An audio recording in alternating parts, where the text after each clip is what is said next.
Good morning, everyone. It's really great to be here with you, and it's an honor to open this session called Bringing Innovation from Bench to Bed.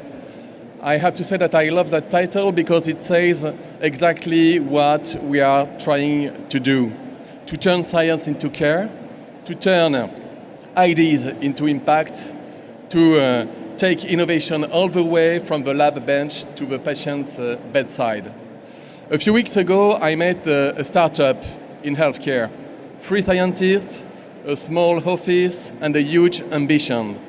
They developed an algorithm, AI-based, able to detect early signs of Alzheimer's disease from brain hemorrhage in patients. They show me the difference before and after the algorithm, and it was stunning. You could literally see the difference. And I thought, this is not the future anymore, this is happening now. Then rapidly came the usual questions. How do we get access to the data? How do we navigate regulation? How do we convince hospitals to trust us? And of course, how do we raise money in these markets? I actually work with my firm, Innov, and as early stage investors, and I work with lots of startups. And everywhere, every time, the questions are the same. Whether it's biotech or medtech, the challenges are remarkably similar. First, with the data. AI feeds on data, but access is uneven. You know, in Europe, it can be a little bit harder or longer to access data. In US, it can be easier.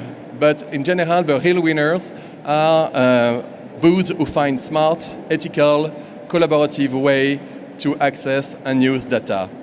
Second, regulation, a word that everybody knows. The rules are evolving, sometimes faster than we expect, but not fast enough for innovation. Third, funding. Let's be honest, actually, raising money is a little bit harder than it used to be a few years ago. Yet, ironically, the projects we see now, based on AI, are for most of them more mature, more clinically relevant than even before. And fourth, the market. How do you turn your technology into a business? Who's your first customer? Hospitals, pharma, device makers? Often it's all of them. And learning how to build those bridges is part of a challenge. Meanwhile, the world is moving very fast. For example, the FDA approved recently an Alzheimer's treatment based on brain imaging analyzed by AI algorithm, the same algorithm I was talking about just a few minutes ago. Think about that. It's a kind of new era where the line between research and real-world care are getting thinner every day. And that's exactly what From Bench to Bed is about. It's not just a process, it's a mindset. It's about collaboration. Startups bring courage and agility. Large companies bring scale, experience, and reach. When both work together, when curiosity meets structure, that's when magic can happen. And that's what we're gonna explore today. I'm truly delighted to have on stage 4 brilliant guests with us, 2 from major global companies, 2 from fast-growing startups, each with a unique perspective on this transformation. So let's dive in. Let's explore how AI in healthcare can go truly from bench to bed, from promise to patients. Reda Guilla, you are the country president of Pfizer in France, a global biopharmaceutical leader developing innovative medicines and vaccines.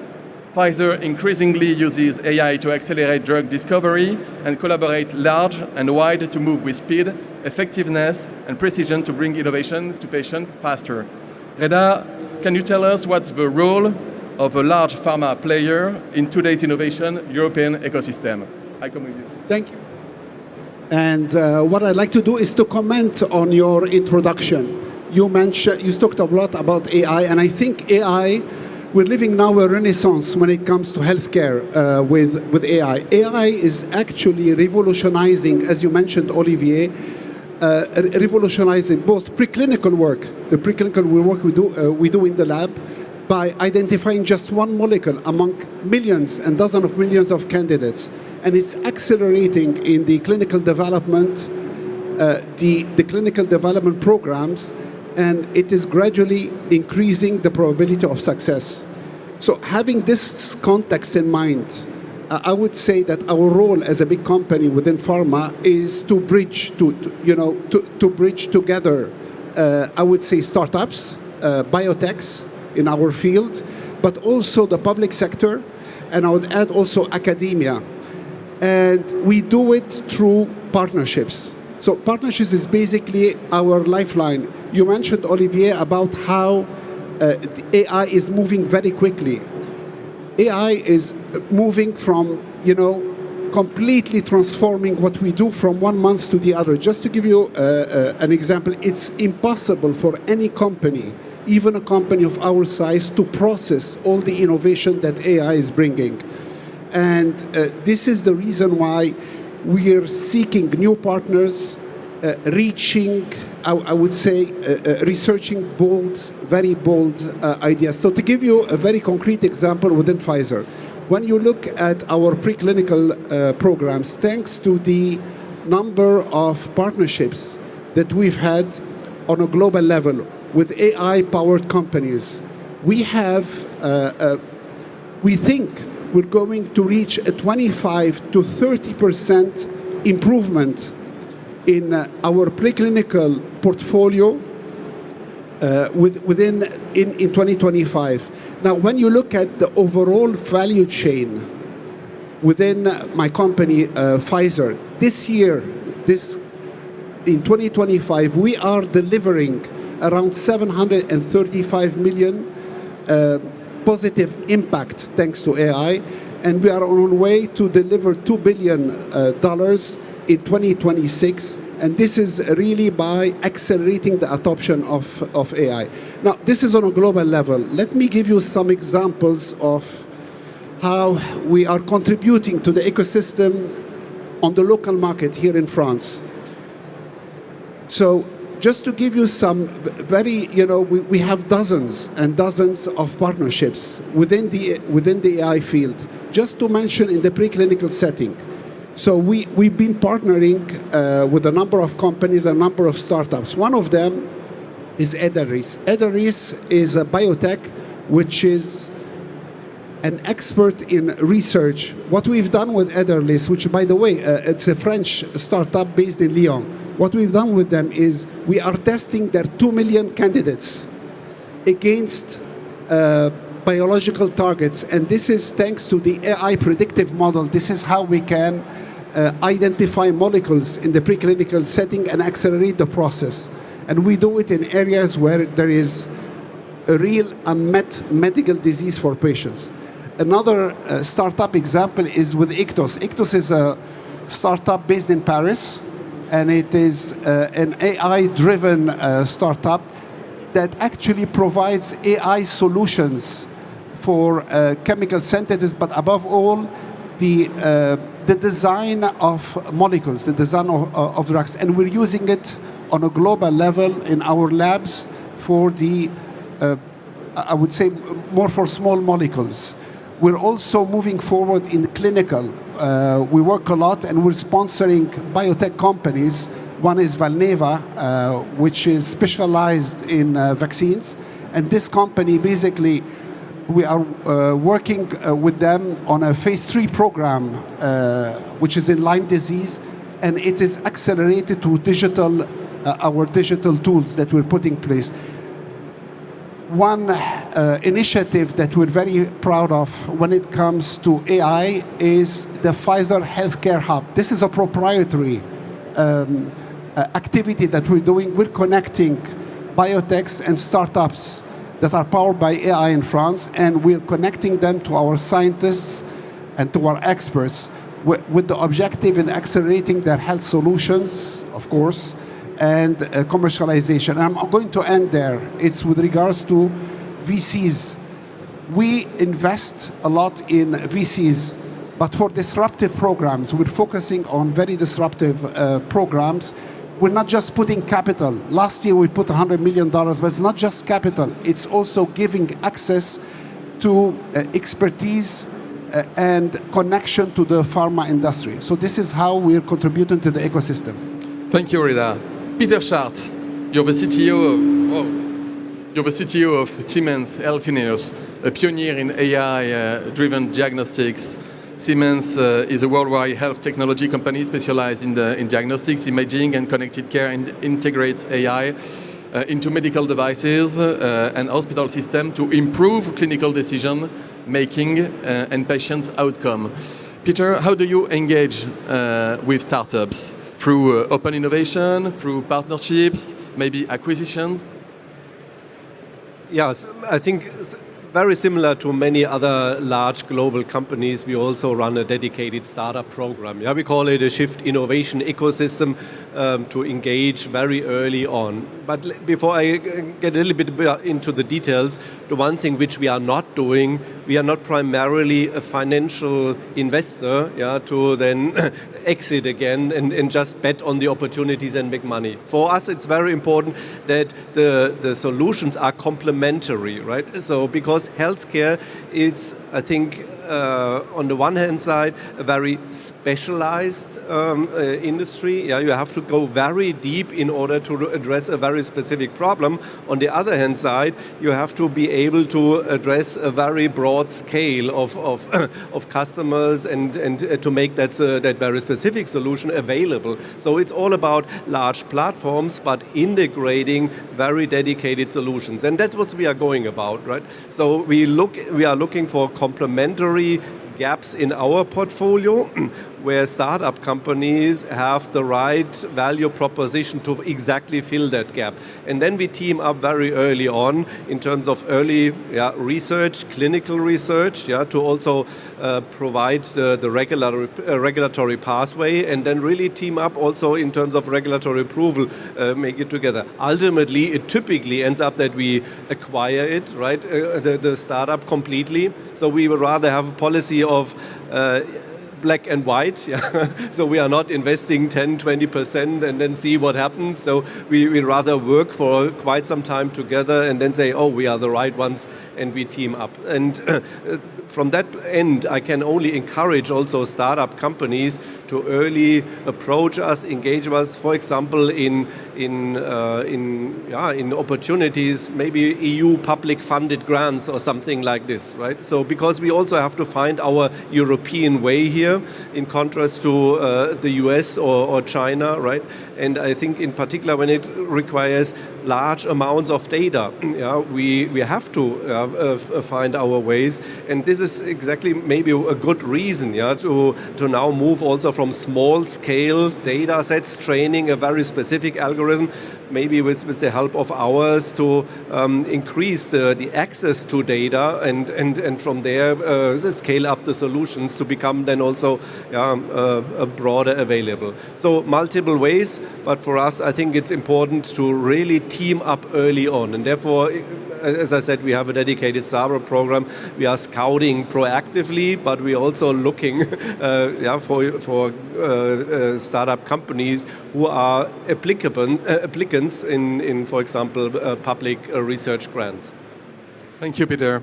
Grégoire Pigné, you are the CEO and co-founder of Pulse Life, a digital health startup providing an AI-powered clinical decision support platform for physicians. Pulse Life helps doctors access reliable, real-time medical knowledge to guide patient care. Grégoire, how do you balance agility with compliance and safety requirements? And what are the biggest barriers between proof of concept and real clinical adoption? Hello, everyone. Today is a pivotal day. I'm proud to share the journey of Pulse Life, a French scale-up that is launching today, now, the world's most secure AI-based medical chatbot. You know, for any startup, it's a race to market, a race to generate revenue. But every new compliance or safety requirement increase the need of cash, the need of time, and regulator we need your understanding. The more regulation there is, the larger the demand of cash, and the fewer innovative startup can survive here in Europe. So now let me tell about the core of PulseLife project, safety. Do you know AI chatbot can make mistakes sometimes? Imagine one AI chatbot is recommending 50 milligram per kilo for a critical drug when it should be 5. It's a life or death decision.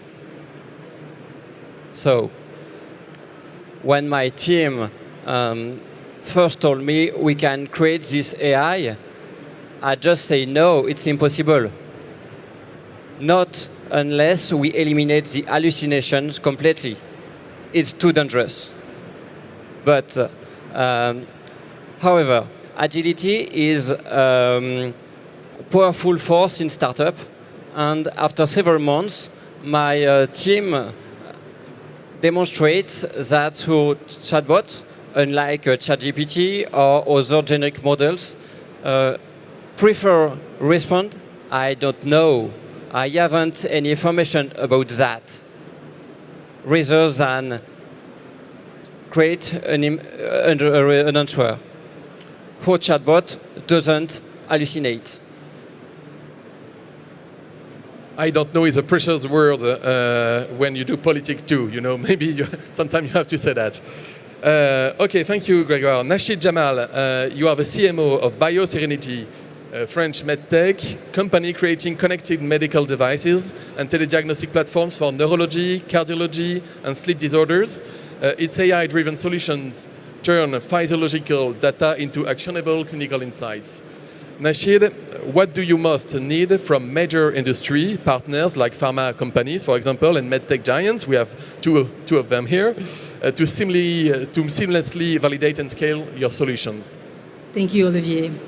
Without question, collaboration on clinical trials would be mutually beneficial for both BioSerenity and pharma companies, just as diagnosis and treatment are respective focal points are inextricably linked.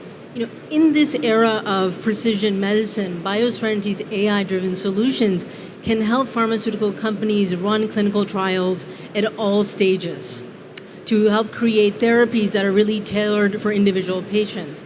With our large brain model, our AI foundation model, we can help at the beginning, the middle, and the end of all clinical investigations. The beginning, our AI solutions can help triage patients into optimal diagnostic groups. The middle, our AI solutions are readily available. Therefore, electrophysiological data can actually be much more frequently analyzed to prove treatment efficacy.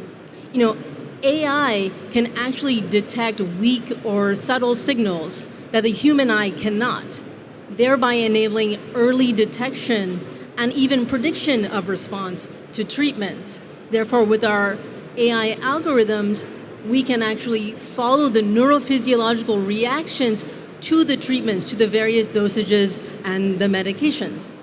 The end. BioSerenity's AI solutions can help with phase 4 clinical trials or post-market launch surveillance to help pharmaceutical companies and medical device companies prove that their therapies actually work in the real world. So in sum, partnerships for clinical trials would help scale our solutions for neurodiagnostic clinical care. Thank you, Olivier. Thank you. So we have maybe 11 minutes left for a small cross-discussion, if you do agree, my friends. Maybe a question for Reda and Nasheed to launch the cross-discussion. What would a truly integrated AI-driven ecosystem look like from early discovery through diagnosis and therapy? Okay, so Olivier, I would say it's already happening today. I'll give you an example. Rare disease, the previous speaker who was here spoke about rare disease, and it's very interesting because there is an indication called transthyretin amyloidosis. And this is a cardiovascular rare disease indication that is often misdiagnosed as a very common congestive heart failure, which is not the case. So just by, we collaborated as a company with a startup, French startup. It's called BioQuantis, AI-driven startup. And we figured out with them through their, AI modeling, etc., AI-powered diagnostics that would allow cardiologists in a matter of seconds just to identify very clearly the indication. So this is just an example. Now, Nasheed talked about, the beginning, the middle, and the end. What I would say is the following, is imagine if we could implement on the pharma side AI and accelerate it. It's already happening, but accelerating and expanding it, preclinical, clinical diagnosis and treatment, and follow-up of patients, which is very important. By doing that, somehow you would have a fully integrated AI ecosystem that will change the way health is being delivered. So, how does this look in real life? I think we need to start with the current environment. And I think, Olivier, you had to deal this a lot as a former health minister, which is the budgets. Health budgets are not expandable, rising costs, and a shortage with physicians. And on the other hand, you get a renaissance when it comes to science with platforms, genomics, gene therapies coming in, serving patients, etc., biologicals. So how can you make sure that patients within this very constrained environment can have access to all these innovations and take advantage of them? I think the only way is a fundamental shift somehow. That will take some time. A fundamental shift moving from reactive to proactive treatment. Proactive and I would say also predictive treatment. And this should be powered by AI.